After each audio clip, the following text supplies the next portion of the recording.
a changé. Le feu de l'ancienne lignée des rois Targaryens s'est éteint après plusieurs siècles de règne sur les 7 couronnes. La rébellion de Robert Baratheon permit d'unifier la plupart des grandes maisons du royaume sous une seule bannière, entraînant ainsi la chute du règne Targaryen.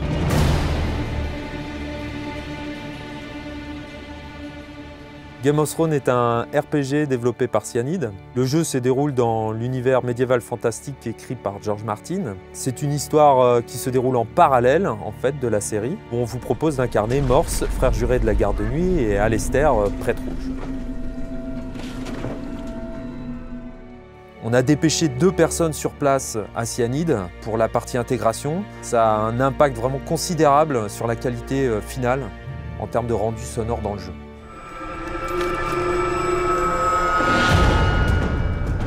Je savais que c'est toi qu'ils enverraient, Morse.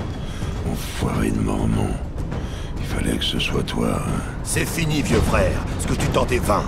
Tu sais que je finirai par te ramener à Château Noir, mort ou vif. Dans le jeu, on a 4 personnages en commun avec la série, et donc on est allé enregistrer les comédiens à Londres et à Belfast. Pour les personnages principaux, je pense que ça a été surtout... j'ai fait une première lecture du script et d'essayer de relever les différences entre les 2 personnages, essayer de les cerner un peu et de faire le casting selon ces différences-là. Morse est un peu plus bourru que Alester. Il fallait quelqu'un avec une voix pas forcément plus grave, mais qui dénote ce trait de caractère. Et peut-être quelqu'un d'un peu plus noble pour Alester, quelqu'un d'un peu plus droit. Je suis donc en vie grâce à toi. Pourtant, quelque chose cloche. Qu'y a-t-il? Que ressens-tu? Justement, je ne ressens plus rien. Ensuite, pour les personnages secondaires, il y a eu évidemment l'âge des personnages. Par exemple, pour Jane Greystone, c'était un personnage très volontaire, très rentre-dedans. Donc il fallait quelqu'un qui corresponde à ça et que ça se ressente dans sa voix.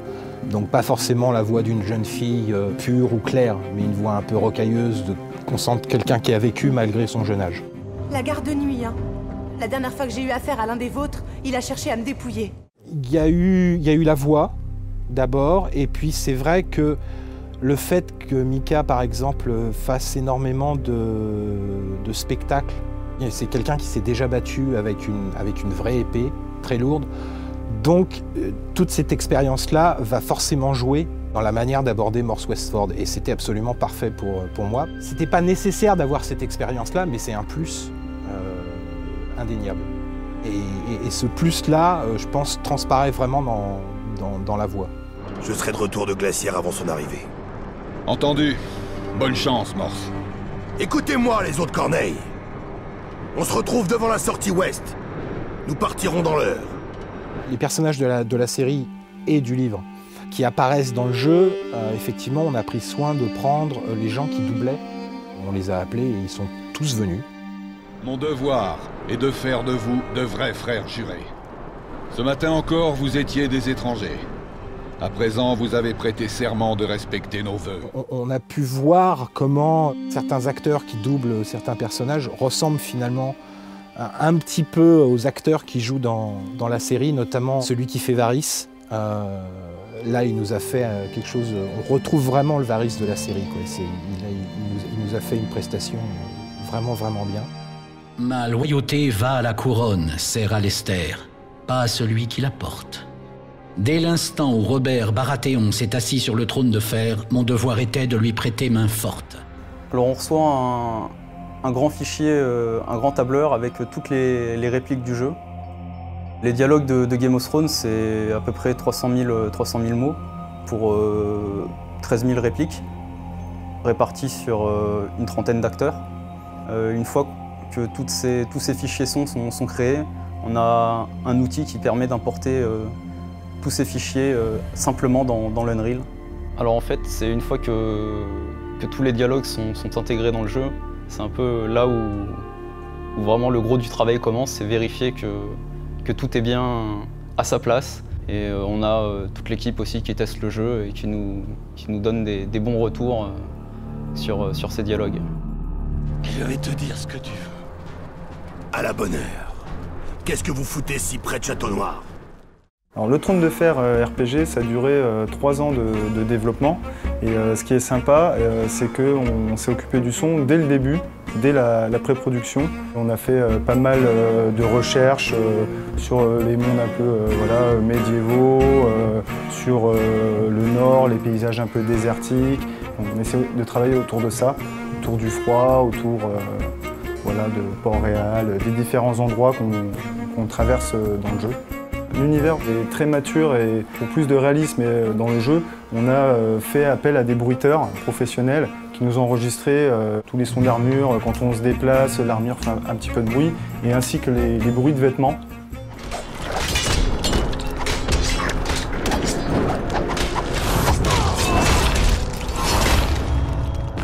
On a prêté attention à plusieurs mécanismes sonores un peu sympas et complexes. Par exemple, Alistair, un des héros, a des capacités de feu. Donc il peut enflammer ses armes, quelle que soit l'arme, il peut les déplacer, les manipuler. Donc on a dû créer des sons, du sound design un peu interactif, presque un peu physique on pourrait dire, qui en fonction des mouvements et aussi de l'arme, rajouter une surcouche de son enflammé. Le joueur a la capacité en fait de s'introduire dans le chien et de le diriger. Donc on a particulièrement fait attention au sound design du chien. Donc on s'est posé la question de ce que pouvait percevoir un chien par rapport à un humain.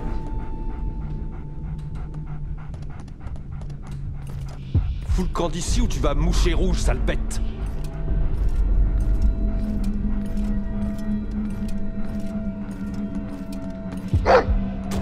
Dans le jeu, au niveau sound design, j'aime bien assez le système de combat qui est assez interactif. C'est un peu une usine à gaz, on va dire, pour faire les sons de combat, d'impact, de mouvement d'armes et tout. Il y a à peu près, je sais pas, par arme, une quinzaine de sons un peu différents entre les impacts, la résonance, le poids que fait l'arme sur une armure.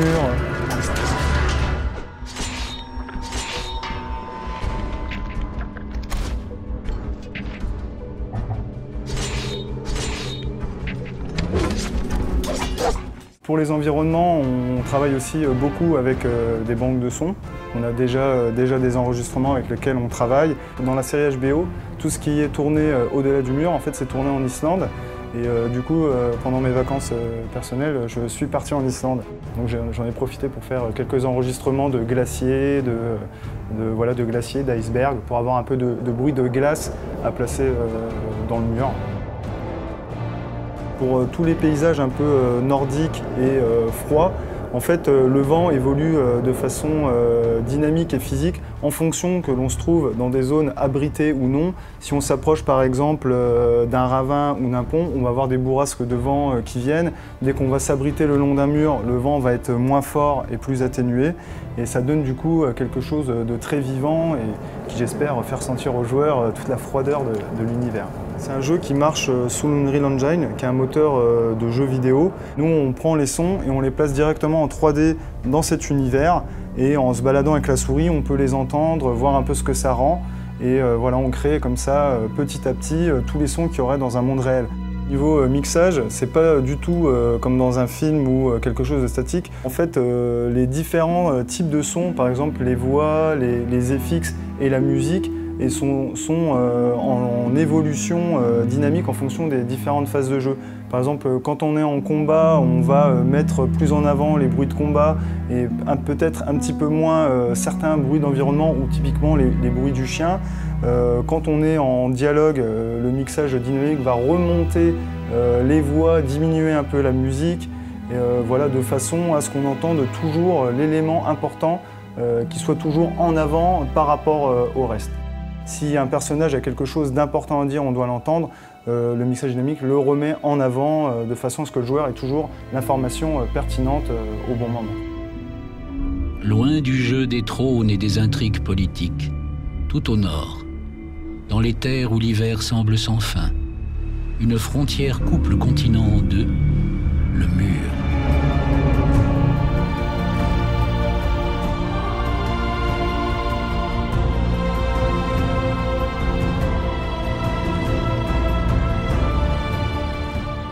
je veux bien que tu m'en enregistres quelques cris comme ça à blanc. D'accord.